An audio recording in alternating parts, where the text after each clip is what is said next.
सच छुपने नहीं देंगे। आदाब, मैं हूं हाफिज गुलाम सरवर और आप देख रहे हैं देश की सच्चाई। पिछले 10 दिनों से लगातार मुल्क के तमाम खबरिया चैनलों में, तमाम यूट्यूब चैनलों में भी और तमाम वेबसाइट पर जो खबरों ने सबसे ज्यादा सुर्खी बटोरी, उस खबर का नाम है हल्द्वानी।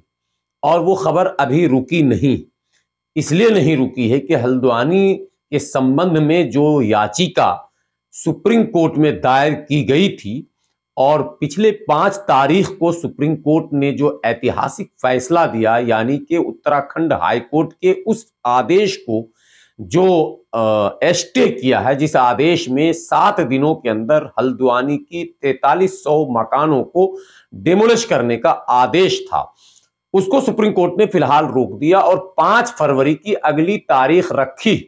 हालांकि वो एक अलग चैप्टर है कि 5 तारीख को फिर क्या क्या होगा, किन किन पहलुओं पर सुप्रीम कोर्ट गौर करेगी और किस किस पक्ष के किन किन मामलों को किस तरह से सुनेगी, ये तो सुप्रीम कोर्ट का मामला। लेकिन सरकार का जो मामला वो असल समझेंगे। सरकार ने जो है हकीकत में कुछ न कुछ मन ऐसा बना रखा है जिससे ये लगता है, ये इशारा मिलता है, ये महसूस होता है लोगों को कि शायद सरकार अल्पसंख्यकों को वाकई टारगेट कर रही है। हल्द्वानी के मामले में आपने सुना, तमाम खबरिया चैनलों ने भी और तमाम यूट्यूब चैनलों ने, प्रतिष्ठित यूट्यूब चैनलों ने भी मुस्लिम शब्द का खुलकर प्रयोग किया और यह कहा कि मुसलमानों को निशाना बनाया जा रहा, जबकि दूसरा पक्ष लोग ये रख रहे थे कि मुसलमान जानबूझकर कोर्ट के आदेश का उल्लंघन कर रहे हैं और शाहीन बाग पार्ट 2 की तरफ हल्द्वानी बढ़ रहा। लेकिन अभी मामला यहीं तक नहीं है। अभी तो हल्द्वानी पर 5 फरवरी को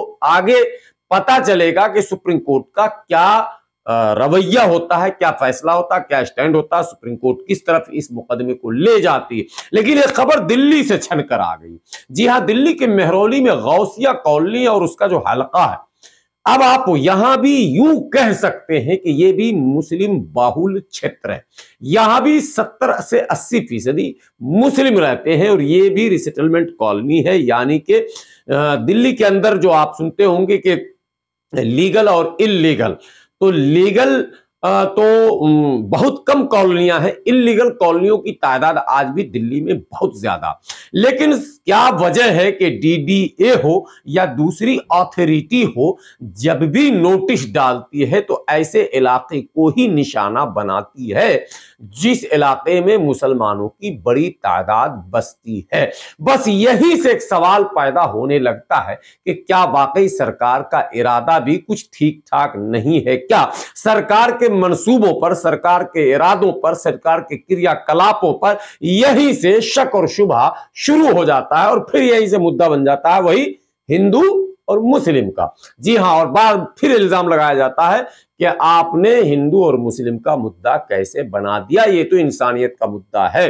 नो डाउट कि ये इंसानियत का मुद्दा है, लेकिन जब डीडीए, एमसीडी और दूसरी जो एजेंसियां हैं डेवलपमेंट की, वो जब ऐसी कॉलोनियों को ही निशाना बनाएंगी जिन कॉलोनियों में मुसलमानों की बड़ी आबादी रहती है, तो ऐसे में ये मैसेज, ये संदेश तो जाएगा ही कि कहीं ना कहीं अल्पसंख्यकों को जानबूझकर सुनियोजित ढंग से निशाना बनाया जा रहा। अभी आपने हल्द्वानी की वो तस्वीर तो देखी ही होगी जहां सड़कों पर तमाम महिलाएं, बूढ़े, बच्चे, छोटे छोटे बच्चे सब बैठे हुए थे इस कड़कड़ाती सर्दी में, जबकि 5 तारीख को सुप्रीम कोर्ट ने जब स्टे लगाया तो वो लोग सड़क से उठकर अपने घरों को गए हैं। लेकिन अब दूसरी तस्वीर मेहरौली से शुरू हो गई। देखें आप तस्वीर, अभी कल बहुत बड़ा कैंडल मार्च निकला था और मेहरौली गुड़गांव रोड जो है, एमजी रोड, और वहीं से एक एमबी रोड आता, उस पोर्शन को बाज़ाब्ता कुछ देर के लिए सांकेतिक जाम किया गया था। यह सरकार को एक संदेश दिया जा रहा था कि अगर हमारे साथ ज्यादतियां होंगी तो हम लोग भी सड़क पर उतरेंगे। खबर ये आ रही है गौसिया कॉलोनी से कि वहां तमाम जो आरडब्ल्यूए के लोग हैं और दूसरे जो जिम्मेदार हैं वो सब के सब लगातार मीटिंगें कर रहे हैं, चूंकि वहां हाईकोर्ट ने नोटिस चिपका दिया है और उन्हें भी जो है बहुत जल्द खाली करने का हुक्म जारी किया गया और यह कहा गया कि इतने दिनों के अंदर आपने खाली नहीं की तो हम इसे डिमोलिश कर देंगे।